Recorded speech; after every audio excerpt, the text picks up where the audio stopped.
As you know, everything that happened last weekend, we finally went into control and the running of the club. It's been a hard effort, especially by our negotiators and people on the campaign boards, trying to get things sorted out. We had to keep a lot of things confidential until things were sorted out and we can make an announcement. Tonight we're going to go through with you what we gave to the press conference. So I'll just hand you over to Paul. He'll go through the presentation, which you'll see up on the screen to our left. Thanks very much. Graham said in my mentor this week, there's also a level of confidentiality that still exists.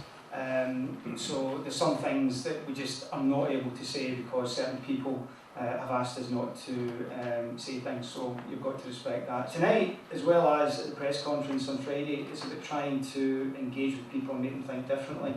Our whole mantra is about Scottish football changing, stirling albion certainly changing, and how we all can have an impact in running a football club the way that we really want it, and that is a fantastic place to be. I think it's all tied in with what happens with council, which is an ongoing negotiation. No, we'd love to do it. It's something we'd love to do. So it's really up to us to try and negotiate that and see what we can do. But we're mindful that they own the building, they have the rights to the building, and it's a negotiation. If it's not on their radar and they don't want to do it, there's not a lot we can do about it, but we'll try. So we've undertaken to take on the council position, which is a movable number, but I think it's public knowledge that it was 97, but it's jumped up to about 105,000 because another quarter's rent was added to that. So we went into this, knowing that we were picking up the liability for that. As Paul's probably explained before, we hope to completely restructure the lease arrangement with the council, and we're in open and positive discussions with them about a number of ways of doing that, David, and we would hope to have that overall figure reduced considerably and restructured in our favour. So that's the main debt that we, if you like, took on. In terms of the financing of the purchase price, it was a combination of the accrued capital which the Trust had raised through its campaign since last May, and that was supplemented up to the purchase price by private equity investment by a range of individual investors. So it's a combination of private equity, Trust capital, so you could view the loans, the interest-free loans, as a debt of the Trust. Trust members have no liability. The management team have no liability. It's the executive board that have a liability. And the way we've structured that is that the executive is part of the trust. That the constitution is written in such a way as you're entitled to employ people as an executive. However, the business plan is there to make sure that we don't get into this difficulty. Now, we haven't sat down and agreed we'll have meetings every second week or whatever, but they'll have a business plan to work to. There'll be regular meetings, and if we ever get to the point where we are in serious doubt about our ability, we'll have to think again, but we're nowhere near that. We have a talented team here. The legal advice we were given was that all existing contracts, we were not to inherit any of them, and that included directorships and other honorary positions such as company secretary. So in terms of the offer, we were given advice to request the resignation of people in those positions. Marlon has been asked to work with us in the management period, so which could potentially be 4 to 6 weeks. Roles in the new organisation are completely different. There is essentially a different set of roles. The club, if we hadn't stepped in and got to that solution, the club was going. There's no doubt about it, the club is in liquidation. In some respects, because Marlon was part of that other solution, as part of Peter's equity and things like that, she's been looked after a lot better than what would have happened if she went into liquidation. As far as my own position is concerned, as part of the executive team, I offered my services to continue for as long as you want me, rave on, and bought my beer bond, so I won't be for Hull this year.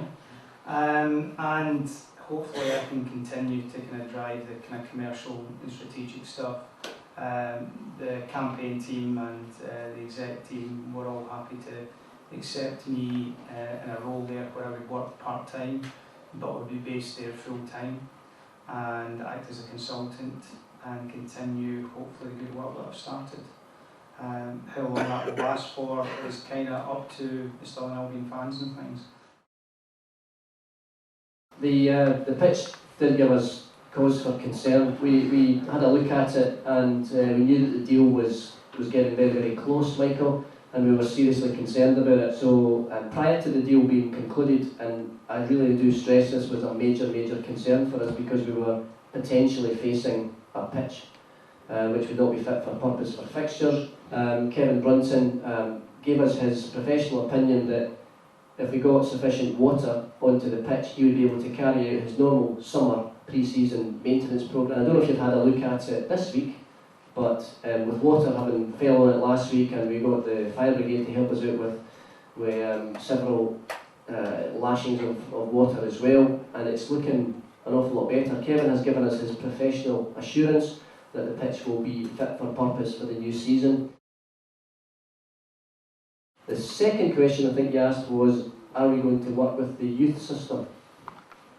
And I can give a categoric yes to that. We have asked Stuart Taylor to take up the position of Head of Youth Development and Future Talent. I think we have got a fantastic youth operation relative to other clubs. I think it's exceptional for what Stuart and his guys have done. I've also spoken to Stuart about the integration of Young Reds with that programme, because it's always been my own personal dream as somebody who headed up Young Reds to see a player pathway from age 5 all the way through potentially to the pro team. So we started talking about how we're going to do that. We've already started discussions, John, on all aspects of the catering, be it the service offering, right the way through to the matchday hospitality side of it. So it is top of our agenda. We cannot achieve our commercial plans based on existing diet, if that's the right phrase. One of the things I'm looking at, again, is I'm a great believer that Stirling's in a unique position. You know, you're right, Aaron, Brayfat territory, you know it all, you know, Bannockburn, Wallace Monument. I believe all those places would sell in Stirling Albion merchandise. But one of the things I want to develop is develop relationships with them and make them aware that there's opportunities there, because I think we could be selling thousands and thousands of pounds worth. Just the same as your experience says, the tourist market's huge. Yeah, we're still working on a number of initiatives. For example, the Prudential deal, we are very, very confident that Prudential are coming back on board as our shirt sponsors. Discussions are going really, really well with them. They're really excited about the whole community platform aspect and want to get involved with us. We've got 3 or 4 that are at presentation stage. There's 2 in particular who pledged that they would help us, and we're hopeful that they'll step forward now. We're matricking around all the doors and all the bigger companies in Stirling, which we'll be doing in the next week. One of the great aspects of what we can deliver for any business in Stirling is there is no higher profile business in Stirling. We're guaranteed coverage in the paper every single week.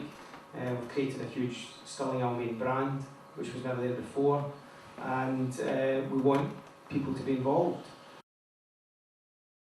Yeah, the way the trust is set up, there's a constitution to say that we have a board of management. What we have is, I think it's 12 ordinary members, and I think there's 3 or 4 can co-op. We can also co-opt somebody from Stirling Council if we choose. We can co-opt people from businesses if we feel they've got something to add. So by and large, the board of management are 12 trust members and perhaps 3 who might not be trust members, but they've got skills that we can use. The executive will have to work to that business model. You'll be able to scrutinise that.